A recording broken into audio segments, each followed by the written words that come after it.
From this to this. Tara, samahan niyo ako mag-DIY ng ating gripo. At ito nga ang ating mga kakailanganin. Dalawang hose. At saka itong electric water pump. At saka syempre, kailangan nyo rin ng switch. At ayan, yung mga ginamit ko dyan, na mga binili ko, ay ilalagay ko na lang sa comment section ng link kung saan ko yan nabili.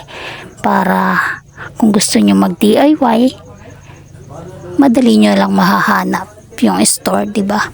At saka, kaya ako rin naman naisip na mag-DIY ng ganyan. Aba, di ka ba naman at pagtabo-tabo laang, aba, ay hindi maiiwasang magkadumi yung ating isang puno sa tumbler na tubig ay nagkakadumi at ang dibaga naman ng tabo ay saan na lang pinapatong, lalo na lang kung halimbawa ay mga bata ang nagkakadlo ay saan pinapatong o ay diga at nagkakaroon ng dumi o ay di kaya ayan nag-DIY tayo niyang gripo para o diba pindot lang ng pindot, tutulo na yung tubig, hindi mo na kailangan buksan yung pinag-iipunan ng tubig, hindi na magkakadumi.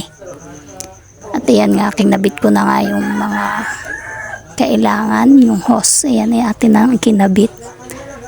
Yung isa'y mahaba, yung isa'y maikli.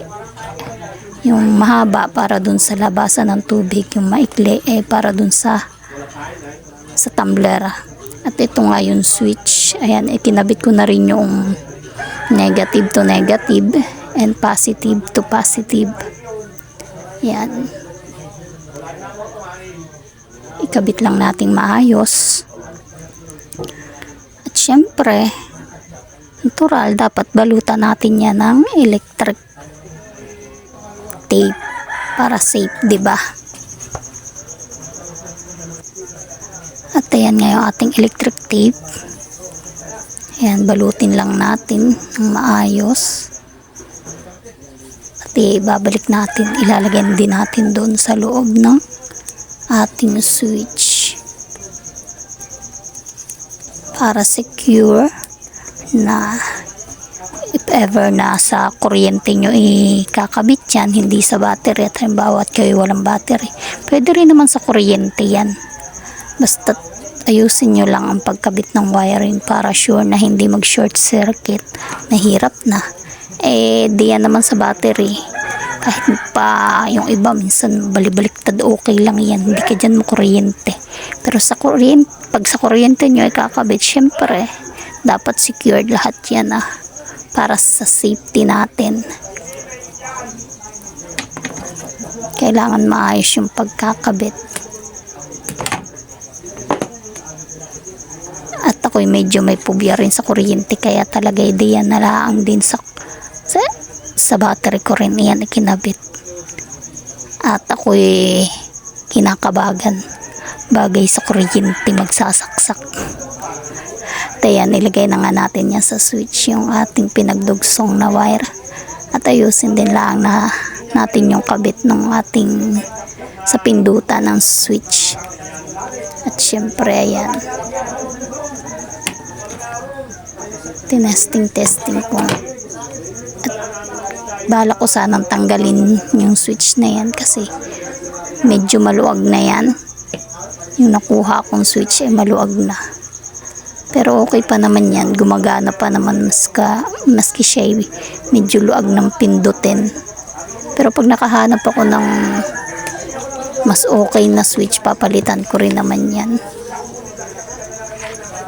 At yan, ikabit na natin, testing natin, ikabit natin sa ating battery kung gumagana yung ating pagkakabit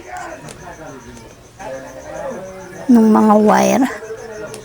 At yan, sinusog ko nga lang kung saan yung negative at positive. Yan, isuot lang natin doon sa butas. Yung ibang ganyang battery, yung medyo malaki-laki siguro dyan, parang walang ganyang butas. So, ang gawin na lang, yung may clip. Meron namang may clip na wire. Yung sa wire ng ng ilaw ng battery, meron yung clip. Para iipit nyo lang yan. Testing na nga natin. Okay, kung gumagana. Nabitawan. Nagulat. At yan, okay, gumagana naman siya. At ilagay na nga natin sa kanyang pwesto. Teka, palalagyan muna natin ng takip yung ating switch. Hindi ko pala nakabit kanina.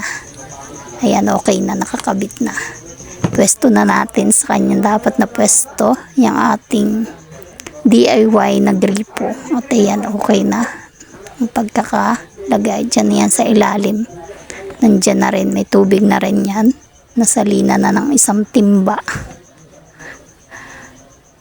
Okay, testing kung gumagana. At ayan, gumagana nga siya. Gumagana na siya.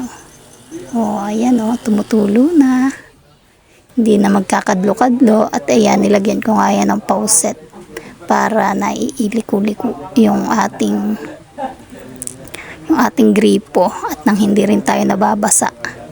Ayan, kung nagustuhan yung video ito, thank you for watching. Please follow and share.